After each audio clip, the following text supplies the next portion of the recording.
Hi, dear listener.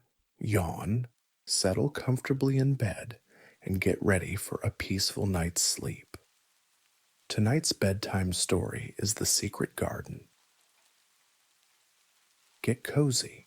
Whether you're lying down or simply leaning back, find a position that feels good. Let your body start to relax. Let's begin. When Mary Lennox was sent to Misselthwaite Manor to live with her uncle, everybody said she was the most disagreeable looking child ever seen. It was true, too. She had a little thin face and a little thin body, thin light hair and a sour expression. Her hair was yellow and her face was yellow because she had been born in India and had always been ill in one way or another. Her father had held a position under the English government and had always been busy and ill himself, and her mother had been a great beauty who cared only to go to parties and amuse herself with gay people. She had not wanted a little girl at all, and when Mary was born, she handed her over to the care of an ayah, who was made to understand that if she wished to please the Mem Sahib, she must keep the child out of sight as much as possible. So when she was a sickly, fretful, ugly little baby, she was kept out of the way, and when she became a sickly, fretful, toddling thing, she was kept out of the way also.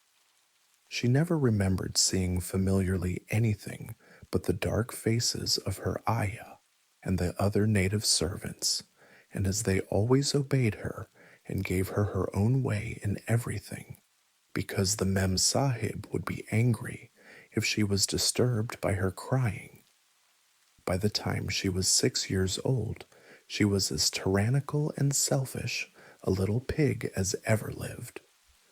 The young English governess, who came to teach her to read and write, disliked her so much that she gave up her place in 3 months, and when other governesses came to try to fill it, they always went away in a shorter time than the first one. So if Mary had not chosen to really want to know how to read books, she would never have learned her letters at all. One frightfully hot morning, when she was about 9 years old, she awakened feeling very cross, and she became crosser still when she saw that the servant who stood by her bedside was not her ayah. "Why did you come?" she said to the strange woman. "I will not let you stay. Send my ayah to me." The woman looked frightened, but she only stammered that the ayah could not come, and when Mary threw herself into a passion and beat and kicked her, she looked only more frightened and repeated that it was not possible for the ayah to come to Missy Sahib. There was something mysterious in the air that morning. Nothing was done in its regular order, and several of the native servants seemed missing, while those whom Mary saw slunk or hurried about with ashy and scared faces. But no one would tell her anything, and her ayah did not come. She was actually left alone as the morning went on, and at last she wandered out into the garden and began to play by herself under a tree near the veranda.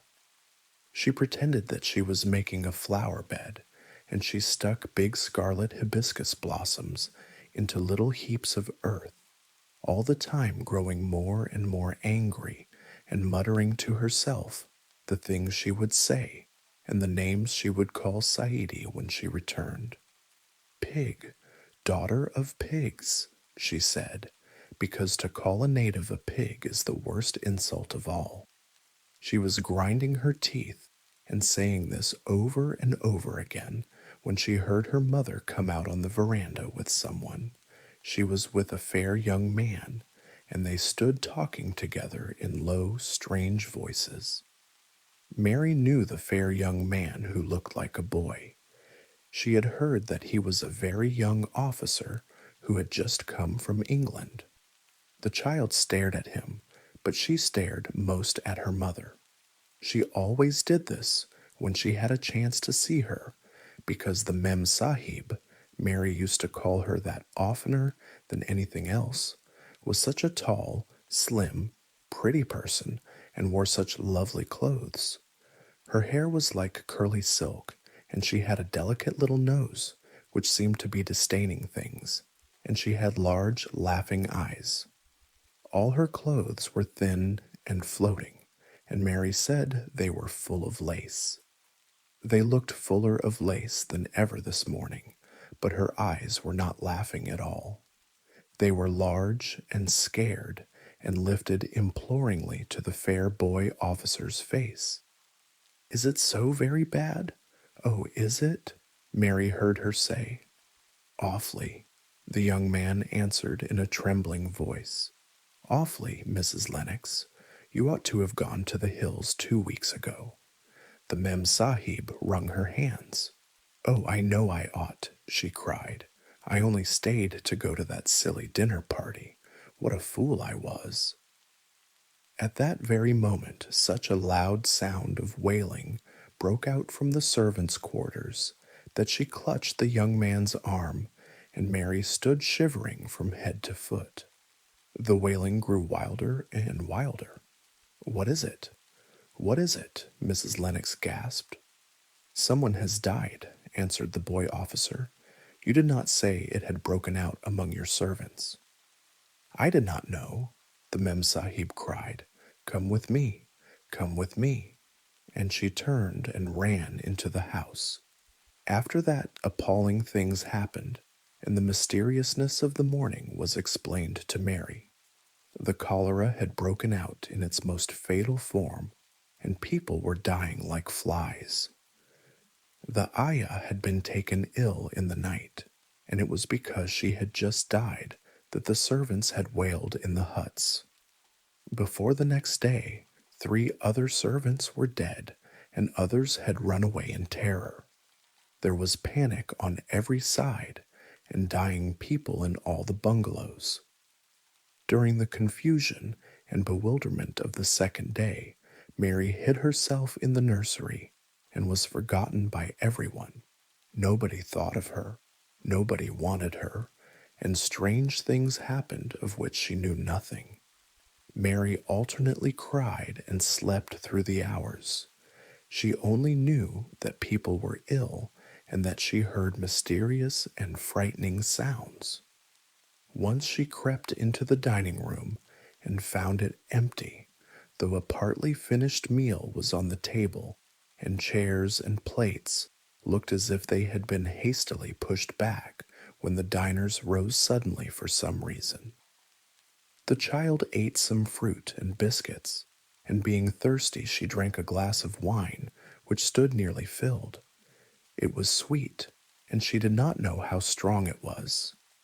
Very soon, it made her intensely drowsy, and she went back to her nursery and shut herself in again, frightened by cries she heard in the huts and by the hurrying sound of feet. The wine made her so sleepy that she could scarcely keep her eyes open, and she lay down on her bed and knew nothing more for a long time. Many things happened during the hours in which she slept so heavily, but she was not disturbed by the wails and the sound of things being carried in and out of the bungalow. When she awakened, she lay and stared at the wall. The house was perfectly still. She had never known it to be so silent before. She heard neither voices nor footsteps, and wondered if everybody had got well of the cholera and all the trouble was over. She wondered also who would take care of her now her ayah was dead. There would be a new ayah, and perhaps she would know some new stories.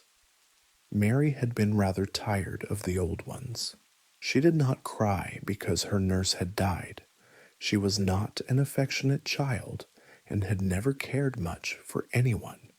The noise and hurrying about and wailing over the cholera had frightened her, and she had been angry because no one seemed to remember that she was alive.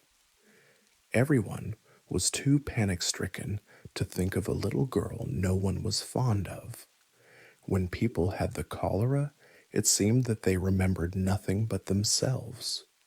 But if everyone had got well again, surely someone would remember and come to look for her. But no one came, and as she lay waiting, the house seemed to grow more and more silent. She heard something rustling on the matting, and when she looked down, she saw a little snake gliding along and watching her with eyes like jewels. She was not frightened, because he was a harmless little thing who would not hurt her, and he seemed in a hurry to get out of the room. He slipped under the door as she watched him. "How queer and quiet it is," she said. "It sounds as if there were no one in the bungalow but me and the snake." Almost the next minute, she heard footsteps in the compound and then on the veranda. They were men's footsteps, and the men entered the bungalow and talked in low voices. No one went to meet or speak to them, and they seemed to open doors and look into rooms. "What desolation," she heard one voice say. "That pretty, pretty woman. I suppose the child, too. I heard there was a child, though no one ever saw her." Mary was standing in the middle of the nursery when they opened the door a few minutes later. She looked an ugly, cross little thing and was frowning because she was beginning to be hungry and feel disgracefully neglected. The first man who came in was a large officer she had once seen talking to her father. He looked tired and troubled, but when he saw her, he was so startled that he almost jumped back. "Barney," he cried out, "there is a child here, a child alone, in a place like this? Mercy on us, who is she?" "I am Mary Lennox," the little girl said, drawing herself up stiffly. She thought the man was very rude to call her father's bungalow a place like this. "I fell asleep when everyone had the cholera, and I have only just wakened up. Why does nobody come?" "It is the child no one ever saw," exclaimed the man, turning to his companions. "She has actually been forgotten." "Why was I forgotten?" Mary said, stamping her foot.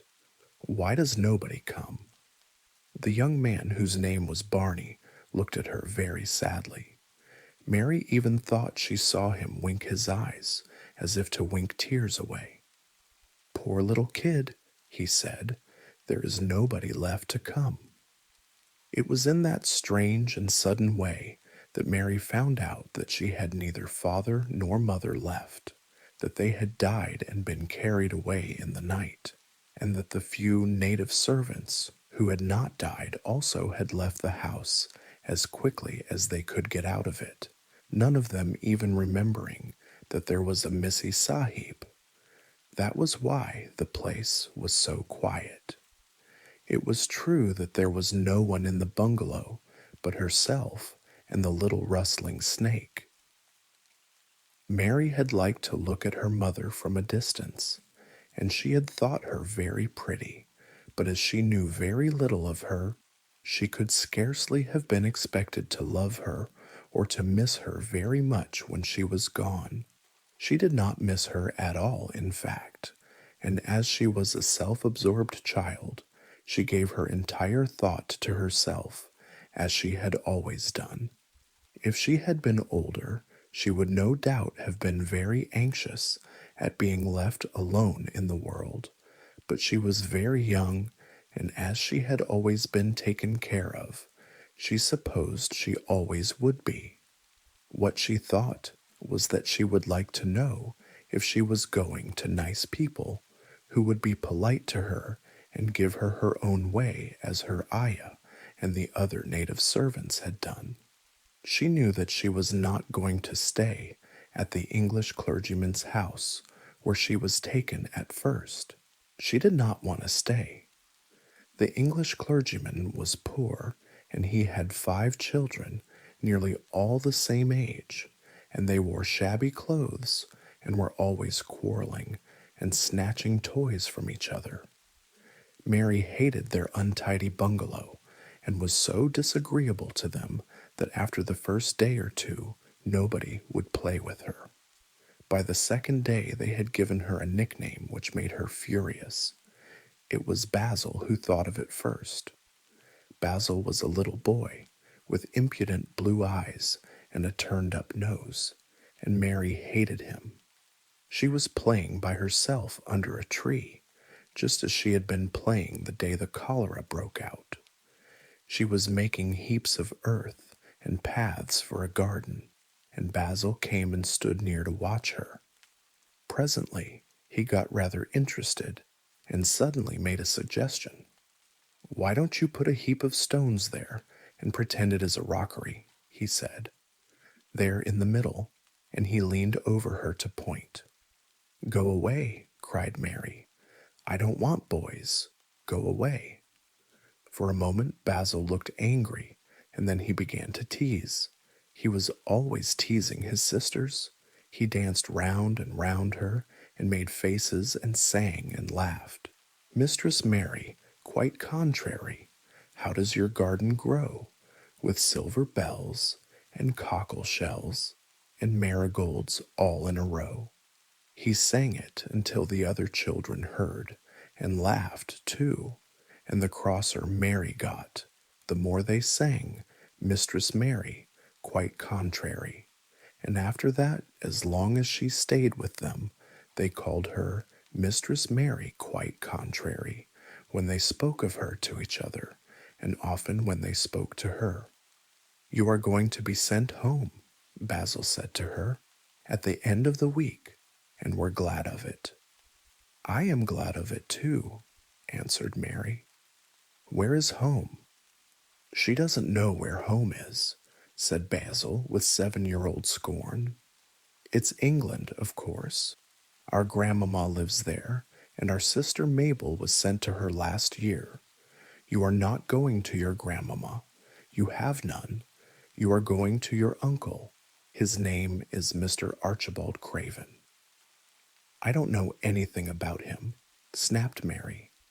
"I know you don't," Basil answered. "You don't know anything. Girls never do. I heard father and mother talking about him. He lives at a great, big, desolate old house in the country, and no one goes near him. He's so cross he won't let them, and they wouldn't come if he would let them. He's a hunchback, and he's horrid." "I don't believe you," said Mary, and she turned her back and stuck her fingers in her ears, because she would not listen any more. But she thought over it a great deal afterward, and when Mrs. Crawford told her that night that she was going to sail away to England in a few days and go to her uncle, Mr. Archibald Craven, who lived at Misselthwaite Manor, she looked so stony and stubbornly uninterested that they did not know what to think about her. They tried to be kind to her, but she only turned her face away when Mrs. Crawford attempted to kiss her, and held herself stiffly when Mr. Crawford patted her shoulder. "She is such a plain child," Mrs. Crawford said pityingly afterward. "And her mother was such a pretty creature. She had a very pretty manner, too, and Mary has the most unattractive ways I ever saw in a child." The children call her Mistress Mary quite contrary, and though it's naughty of them, one can't help understanding it. Perhaps if her mother had carried her pretty face and her pretty manners oftener into the nursery, Mary might have learned some pretty ways too. It is very sad, now the poor beautiful thing is gone, to remember that many people never even knew that she had a child at all. "I believe she scarcely ever looked at her," sighed Mrs. Crawford. "When her ayah was dead, there was no one to give a thought to the little thing. Think of the servants running away and leaving her all alone in that deserted bungalow. Colonel McGrew said he nearly jumped out of his skin when he opened the door and found her standing by herself in the middle of the room. Mary made the long voyage to England under the care of an officer's wife who was taking her children to leave them in a boarding school. She was very much absorbed in her own little boy and girl, and was rather glad to hand the child over to the woman Mr. Archibald Craven sent to meet her in London. The woman was his housekeeper at Misselthwaite Manor, and her name was Mrs. Medlock. She was a stout woman with very red cheeks and sharp black eyes. She wore a very purple dress, a black silk mantle with jet fringe on it, and a black bonnet with purple velvet flowers, which stuck up and trembled when she moved her head. Mary did not like her at all, but as she very seldom liked people, there was nothing remarkable in that. Besides which, it was very evident Mrs. Medlock did not think much of her. "My word, she's a plain little piece of goods," she said. "And we'd heard that her mother was a beauty. She hasn't handed much of it down, has she, ma'am?"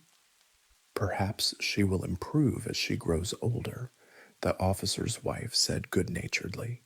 "If she were not so sallow and had a nicer expression, her features are rather good. Children alter so much." "She'll have to alter a good deal," answered Mrs. Medlock, "and there's nothing likely to improve children at Misselthwaite, if you ask me." They thought Mary was not listening because she was standing a little apart from them at the window of the private hotel they had gone to. She was watching the passing buses and cabs and people, but she heard quite well and was made very curious about her uncle and the place he lived in. What sort of a place was it, and what would he be like? What was a hunchback? She had never seen one. Perhaps there were none in India.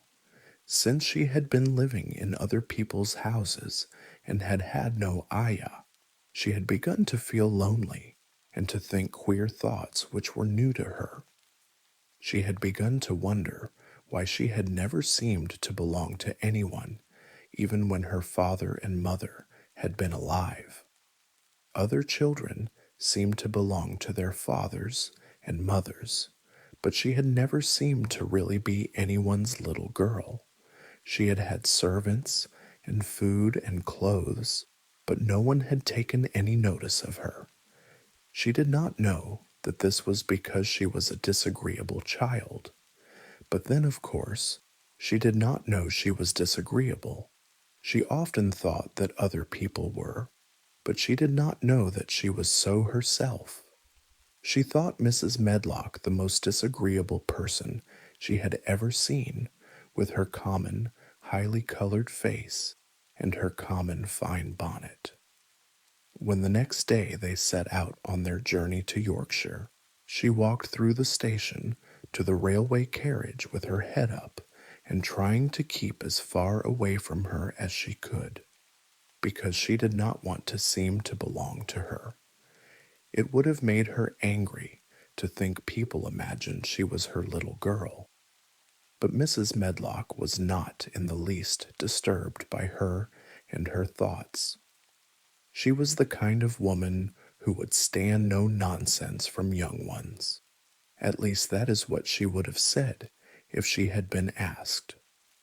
She had not wanted to go to London just when her sister Maria's daughter was going to be married, but she had a comfortable, well-paid place as housekeeper at Misselthwaite Manor, and the only way in which she could keep it was to do at once what Mr. Archibald Craven told her to do.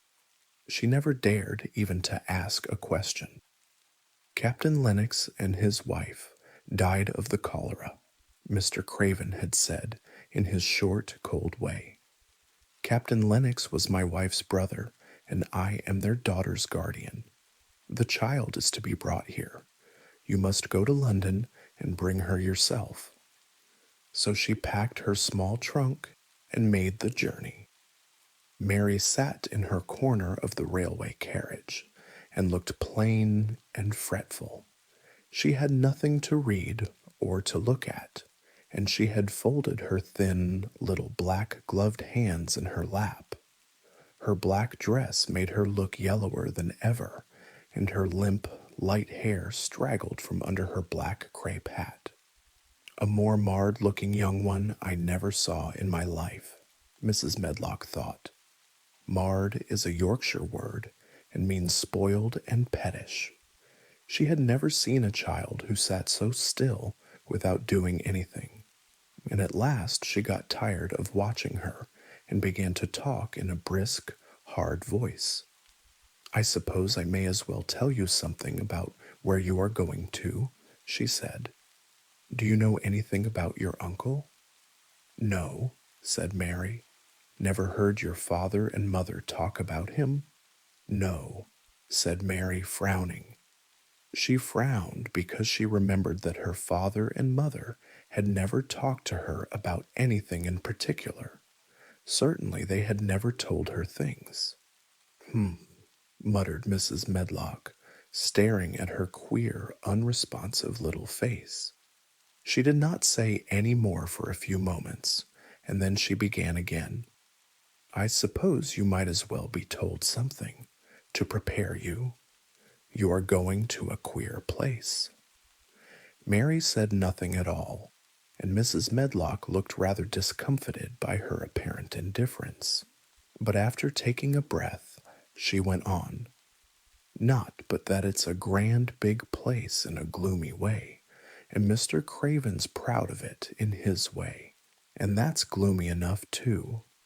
The house is 600 years old, and it's on the edge of the moor, and there's near 100 rooms in it, though most of them's shut up and locked, and there's pictures and fine old furniture and things that's been there for ages, and there's a big park round it, and gardens and trees with branches trailing to the ground, some of them."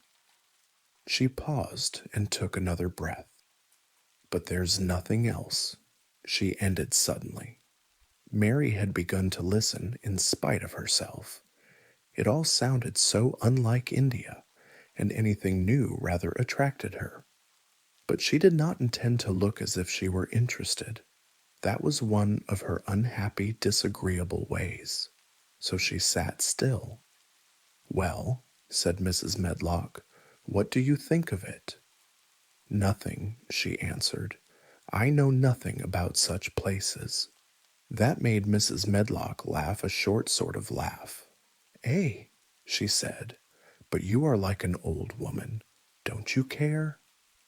"It doesn't matter," said Mary, "whether I care or not." "You are right enough there," said Mrs. Medlock.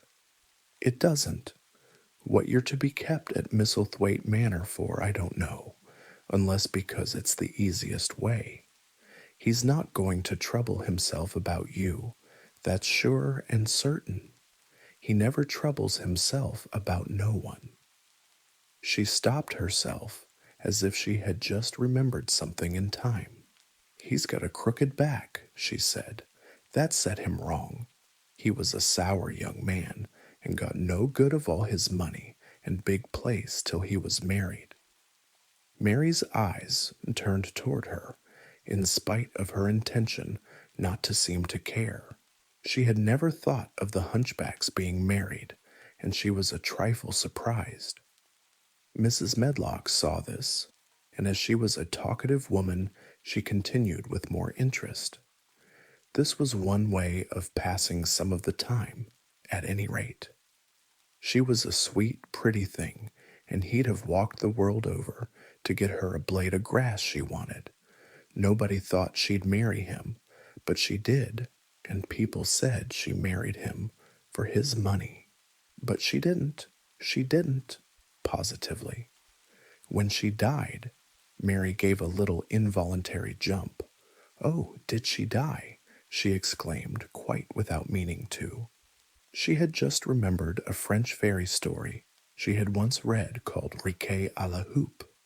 It had been about a poor hunchback and a beautiful princess, and it had made her suddenly sorry for Mr. Archibald Craven.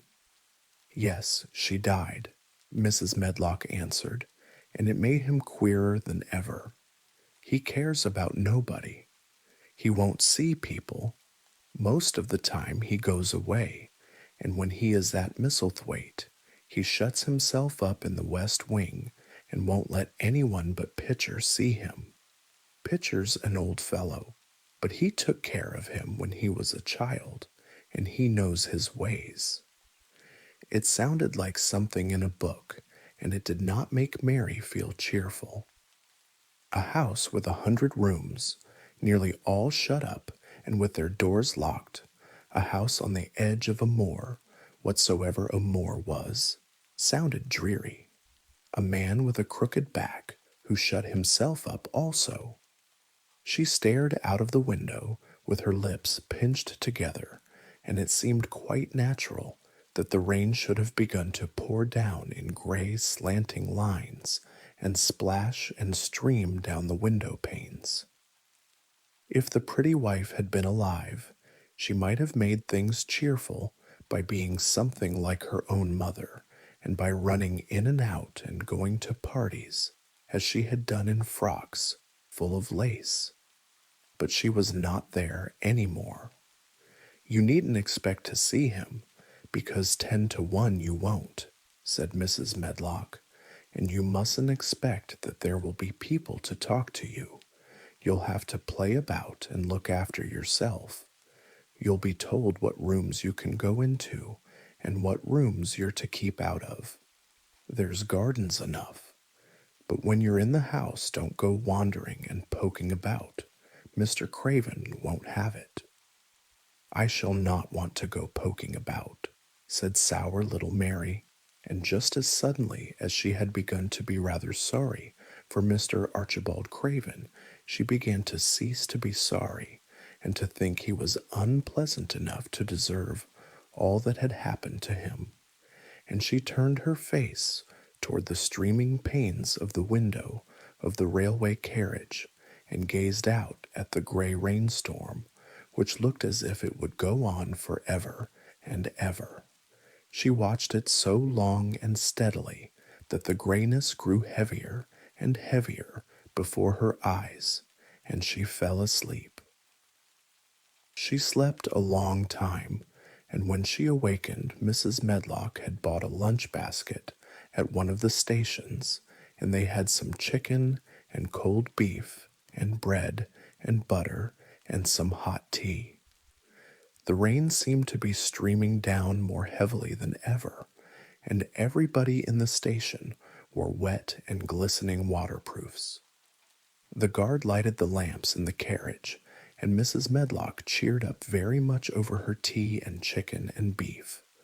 She ate a great deal and afterward fell asleep herself, and Mary sat and stared at her and watched her fine bonnet slip on one side until she herself fell asleep once more in the corner of the carriage, lulled by the splashing of the rain against the windows.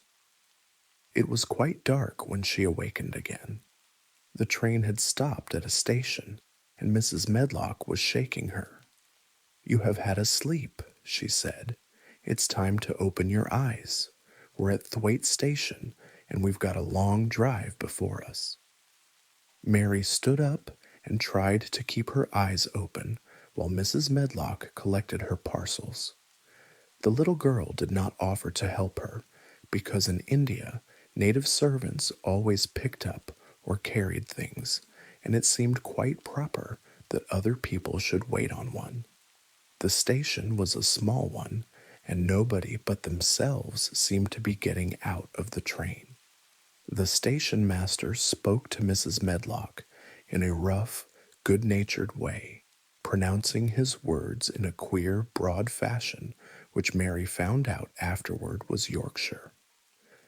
"I see thou's got back," he said, "and thou's browt the young un with thee." "Aye, that's her," answered Mrs. Medlock, speaking with a Yorkshire accent herself, and jerking her head over her shoulder toward Mary. "How's thy missus?" "Well enow. The carriage is waitin' outside for thee." A brougham stood on the road before the little outside platform.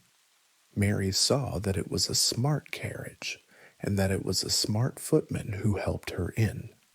His long waterproof coat and the waterproof covering of his hat were shining and dripping with rain, as everything was, the burly station master included.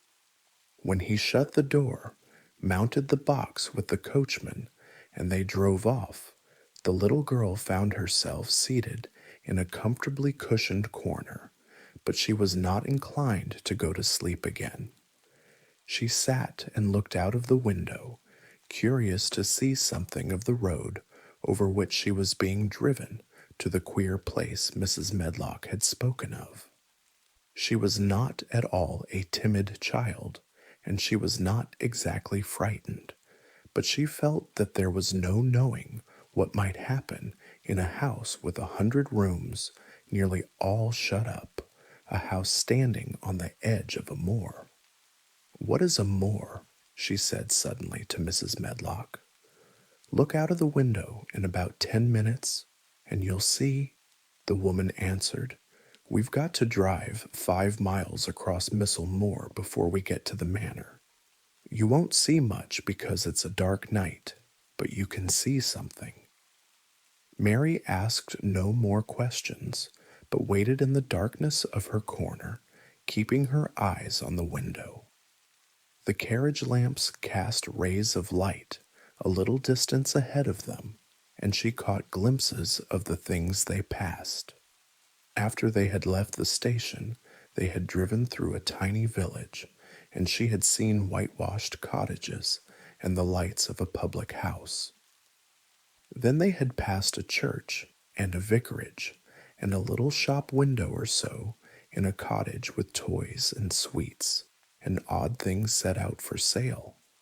Then they were on the high road, and she saw hedges and trees. After that there seemed nothing different for a long time, or at least it seemed a long time to her. At last the horses began to go more slowly, as if they were climbing uphill, and presently there seemed to be no more hedges and no more trees. She could see nothing, in fact, but a dense darkness on either side. She leaned forward and pressed her face against the window, just as the carriage gave a big jolt. "Eh, we're on the moor now, sure enough," said Mrs. Medlock. The carriage lamps shed a yellow light on a rough-looking road, which seemed to be cut through bushes and low-growing things, which ended in the great expanse of dark, apparently spread out before and around them. A wind was rising and making a singular, wild, low, rushing sound. "It's not the sea, is it?" said Mary, looking round at her companion. "No, not it," answered Mrs. Medlock. "Nor it isn't fields nor mountains. It's just miles and miles and miles of wild land that nothing grows on but heather and gorse and broom, and nothing lives on but wild ponies and sheep. I feel as if it might be the sea, if there were water on it," said Mary. "It sounds like the sea just now." "That's the wind blowing through the bushes," Mrs. Medlock said. "It's a wild, dreary enough place to my mind, though there's plenty that likes it, particularly when the heather's in bloom." On and on they drove through the darkness, and though the rain stopped, the wind rushed by and whistled and made strange sounds. The road went up and down, and several times the carriage passed over a little bridge beneath which water rushed very fast with a great deal of noise. Mary felt as if the drive would never come to an end, and that the wide, bleak moor was a wide expanse of black ocean through which she was passing on a strip of dry land. "I don't like it," she said to herself. "I don't like it," and she pinched her thin lips more tightly together. The horses were climbing up a hilly piece of road when she first caught sight of a light. Mrs. Medlock saw it as soon as she did, and drew a long sigh of relief. I am glad to see that bit o' light twinkling," she exclaimed. "It's the light in the lodge window. We shall get a good cup of tea after a bit, at all events." It was after a bit, as she said, for when the carriage passed through the park gates, there was still 2 miles of avenue to drive through, and the trees, which nearly met overhead, made it seem as if they were driving through a long, dark vault. They drove out of the vault into a clear space and stopped before an immensely long but low-built house which seemed to ramble round a stone court. At first, Mary thought that there were no lights at all in the windows, but as she got out of the carriage, she saw that one room in a corner upstairs showed a dull glow. The entrance door was a huge one, made of massive, curiously shaped panels of oak studded with big iron nails and bound with great iron bars.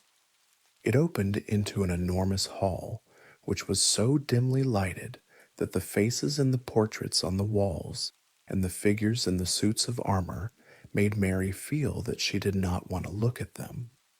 As she stood on the stone floor, she looked a very small, odd little black figure, and she felt as small and lost and odd as she looked. A neat, thin old man stood near the manservant, who opened the door for them. "You are to take her to her room," he said in a husky voice. "He doesn't want to see her. He's going to London in the morning." "Very well, Mr. Pitcher," Mrs. Medlock answered. "So long as I know what's expected of me, I can manage." "What's expected of you, Mrs. Medlock," Mr. Pitcher said, "is that you make sure that he's not disturbed and that he doesn't see what he doesn't want to see." And then Mary Lennox was led up a broad staircase, and down a long corridor, and up a short flight of steps, and through another corridor and another, until a door opened in a wall, and she found herself in a room with a fire in it, and a supper on a table. Mrs. Medlock said unceremoniously, "Well, here you are. This room and the next are where you'll live, and you must keep to them. Don't you forget that." It was in this way Mistress Mary arrived at Misselthwaite Manor, and she had perhaps never felt quite so contrary in all her life.